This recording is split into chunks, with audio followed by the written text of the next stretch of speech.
نوع جديد من الاستغلال عم توقع فيه العالم، خاصة اللي ما بتعرف وما عندها إدراك، يعني الناس البسيطة أكتر شيء.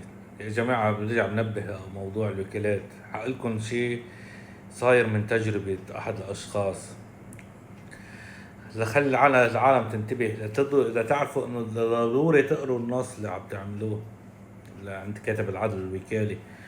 في أحد الأشخاص يا حرام على أساس الطرف الثاني عمل لهم وكالة، انه مثل تنازل اتفاقية كمان، مش انه اتباع او وكيل غير قبل العزو عن شقة ما او عقار ما بدي حدد. المهم شو عمل لهم سنة توكيل عادي، انه بس بحق له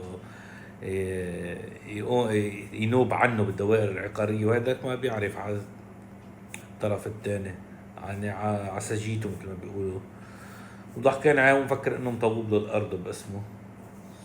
فللأسف هاي ضحايا، يعني احد الضحايا اللي بتثبت انه لازم تقروا شو مكتوب بالنص، لازم تطلعوا قد ما كان الشخص مقرب لكم. ما في هاي الامور ما فيها ثقة، بدكم تقروا تشوفوا عاد كلمة واحدة بتغير المجرى كله والمعنى كله.